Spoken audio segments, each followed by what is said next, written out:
You sold your property or your properties to move to the UK, and here now you are seeing Shaggy, like Shaggy Pro Max. You are seeing Shaggy. UK is still what's coming to in 2026. Watch this video till the end, my honest perspective, right? So before you think about packing your bags, resigning from your job, selling your properties to move to the UK, watch this video till the end. And the reason why I'm even making this video is because I watched Deborah's video and she was talking about how she made 3,000 job applications. 3,000, okay? And she only got 23 interviews and she could not secure a job that will keep her in the UK, that will sponsor her to stay back in the UK. So do you know how much time, effort and emotional energy that goes into making 3,000 job applications?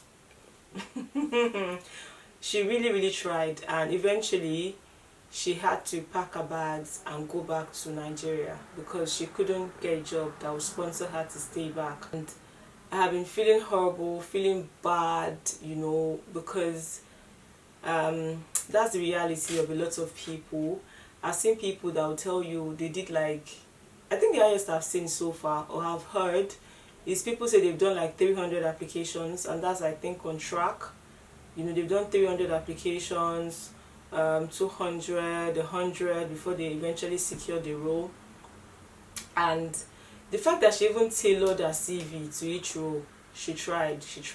This story went viral, all the blogs picked it up and people were just sharing their opinions. They were saying all sorts of things. And honestly, if you're planning to come to the UK on a student visa in 2026, please think about it properly, because the system does not favor people that do not have UK experience. And I know that a lot of people, they came to the UK to do their masters probably because they wanted to try something new. So let me give you an instance. Probably back home you were working in the education sector and you're like, oh, I really want to do something, I want to try something new, I want to move into the logistics sector, and you're like, oh, let me come to the UK, do my masters in say logistics management or whatever. I promise you, you are going to struggle. You will struggle. Even people that maybe back home they did logistics and they came to the UK to even do masters in logistics, they are struggling. I personally know someone, she's currently struggling to get a job. So this is someone that even has experience working in the logistics sector, and she came here to do her masters and she's still struggling to get a job. Okay, so it's very difficult. The system does not favor people that, I'm not saying that it's for everyone, because there are people that will always be lucky. There are people that they are lucky to get a job, and people that jumped on volunteering, jumped on internships and all of that, and they were able to, and the company retained them, I mean, fantastic, which is great. But of course we know that cannot work for everyone, but even when they say entry level, this role is an entry level role, they still expect you to get experience. How do you want me to get the experience if you don't give me the opportunity? Okay, so even when you go for job fairs, you go for all of these things, and you interact with people, they're like, oh, this is my LinkedIn, send me an email, At the end of the day, I'm not saying it's for everyone, but the job market, it does not favor you as an international student. If you think that you can come here, study a particular course, and at the end of the day you're going to get a job, it's always a struggle. It's always a struggle. So let me just let you know that if you are planning on coming on a student visa, think about it again. And another thing is, they give you 2 years. So currently it's 2 years, but I think in say 2027 it's going to be a year and 6 months, I think. So imagine, even those that are on the 2 years pathway post-study visa, they struggle. This is somebody that stayed in the UK. She made 3,000 applications throughout her course here. I've been in the UK for 2 years on her post-study. She couldn't get a job. So what makes you think that within the 1 year and 6 months you can get something that would sponsor you to stay back in the UK? So you really have to think about it. And another thing is the fact that tuition is expensive. very, very expensive. Schooling in the UK is not cheap, I promise you. It's not cheap. And even when they tell you, oh, we are giving you scholarship, usually from the tuition, maybe the scholarship is like £3,000 or £2,000. At the end of the day, you are still parting with like 18,000, 17,000, 20 something thousand pounds. And it's not like when you even come to the UK, you're going to get a job immediately. And remember, you are working for 20 hours. You're working for 20 hours. So how do you intend to, like, you know, navigate, you know, and all of that? I've seen people that when they came here, they got a job when they were like maybe 3 months in, 6 months in, and you know, before you settle down. And aside from that as well, you still have to pay for your post-study work visa. Like, these things are not cheap. These things do not come cheap. Okay, so while you are trying to, like, oh, pay your rent, transportation, bills, yada yada yada, you still have to save up for your post-study.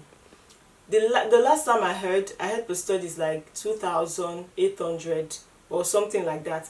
That is a lot of money, you know, it's a lot. So if you want to really do your studies here in the UK, you really have to think about it. You have to weigh your options. If you're in a good place financially, you have a good support system, you have family here, fantastic. I would encourage you, go for it. Go for it if you know you have that kind of support. But if you know that you don't have any support, my dear, sit down, count your costs. Okay? So something else people do not talk about is the fact that the system reward people that lie on their CV. Okay, they reward people that are creative with their CV, because if I say I don't have experience and you don't give me the job, some people will have to lie on their CV in order to get the job. Okay, so even though I'm not a fan of you lying on your CV, because it doesn't make sense to me, you cannot go and lie that, oh, you have like 10 years of experience working in a certain field. Meanwhile, maybe you don't even have any experience at all. And when it comes to performance on the job, it's not making any sense. So I think I read somewhere, a guy had said, oh, he had worked in a certain role. He aced his interview. His CV was amazing. His LinkedIn profile was top notch, and eventually got the job. But his performance wasn't adding up. Okay, so his performance wasn't adding up, and they had to let him go. Okay, so people that when they lie on their CV, they can perform on the job, they get away with it. So that's another way people, you know, boycott the system, or what's the right word to use, if you know what I mean. So yeah, people lie on their CV. I've seen people, somebody was telling me of how someone wrote a CV for her, and when she saw the CV, I'm not saying, obviously there are some transferable skills from your previous job, you know, that you can apply in the current role you're applying for. And when she saw the CV, she was like, eh, how now that she was like, no, that she couldn't use the CV. So I think that's another thing, another issue, another problem, or people that have gotten away with it. Good for them. But for some of us, honestly, personally, I cannot do it. I cannot lie on my CV. Okay. Another thing I would recommend is that probably if you know you are coming to the UK to study a particular course, I would advise that maybe back in Nigeria you can start doing something in that line. You know, maybe get a volunteering role, you know, in Nigeria. Try and, you know, get hands-on experience in that field. And when you come here as well, try and jump on, you know, volunteering opportunities, jump on internships and things like that, so that when it's time for you to apply for a job proper, or when they have opening in that company, you know, they'll just give you the job, if you know what I mean. So yeah, that's that on that. So now let's talk the immigration changes in this UK. Hey, immigration changes in this UK. The way they wake up and change immigration policies in this UK needs to be studied. It's like every market day they will just wake up and say this one is, you can sleep and you will wake up now and they will tell you another thing completely different. Okay, so if you want to come to the UK, I will advise you that you bear that in mind, because it can make you go crazy. Like, it can mess up with your mental health.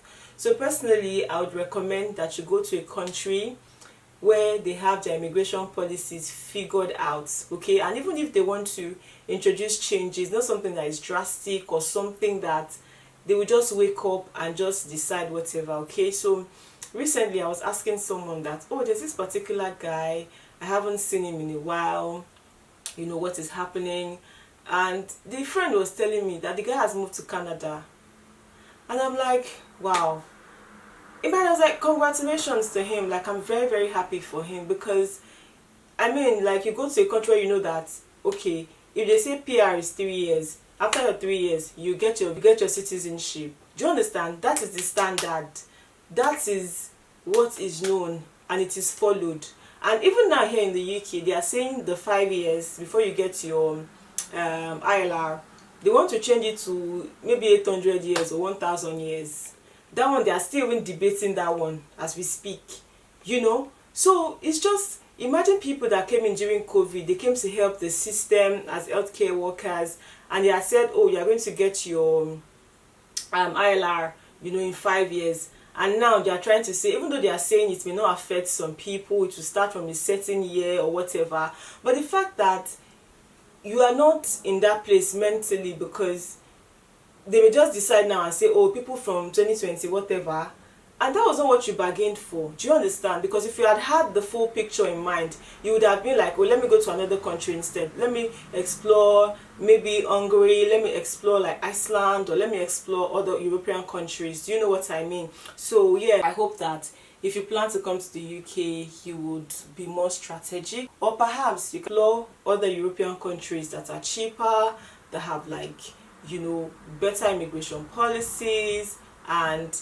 even when you get a job, even when you finish from there and you don't maybe get a job to sponsor, you know that, oh, in terms of finances, you don't make a lot of sacrifice financially. You have loads of savings already. You can decide to, like, oh, maybe go back to another country, go back to your home country to start a business or work in their career, because you've not sold your properties. I've seen people that sold their houses to come to the UK, like a house that you spent millions of naira to build. You sold your property or your properties to move to the UK, and here now you are seeing Shege, like Shege Pro Max. You are seeing Shege Pro Max. So you really have to think through all these things. So if you know that the care worker visa has been scrapped, the dependent visa has been scrapped, it's only when you are coming to the UK to do a PhD or a research-based MSc, I'm not sure about that, that's when you can bring your dependents.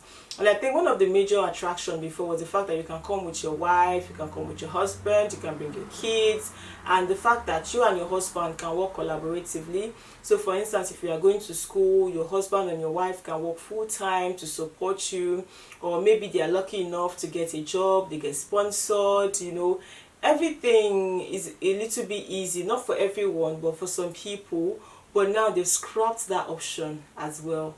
So, like, you know, what's the attraction really at this point? What is the attraction? So if you want to come to the UK and you know that you want to study some courses that are in high demand, courses in the health sector, say for instance, medicine, nursing, social work, you know, all those health related courses, by all means do it. I know someone, she finished from social work and she already had like 2 or 3 offers waiting for her, you know, like sponsorship jobs, so sponsorship jobs that will sponsor her to stay in the UK. So depending on the course you want to study, just, you know, do your research, choose courses that when you finish, there's a likelihood of you getting, you know, sponsorship, getting a sponsored job.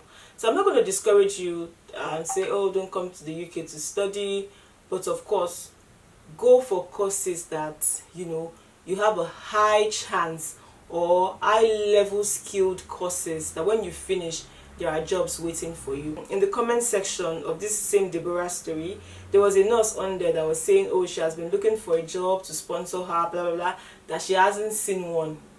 So, but I mean, like, you still have a higher chance of getting a job if you're in the health sector, or maybe in tech or something like that. So yeah, I'm not going to discourage you from coming to the UK to study, but just sit down, do your research, and, you know, count your costs. Okay, so the big question is, should I still come to the UK in 2026? I would say yes. If you are coming on a skilled worker visa, a global talent visa, a spousal visa, or any type of work visa at all, because when you are coming in on those visas, they already tell you, okay, maybe you are working for 5 years, or you're on the visa for 3 years, and after that you are getting your ILR, right? So as compared to you not having like a clear pathway, if you know what I mean, you're on a student visa, for instance, you are not sure if you are going to get a sponsorship job, you are not sure if the immigration policies will change, even if you, I mean, like, it's just a lot. So if you know that you can explore those other avenues, please, by all means. So before you think about coming to the UK in 2026, just do your research, have, backup plans, understand the risk. Don't let social media sell you dreams that,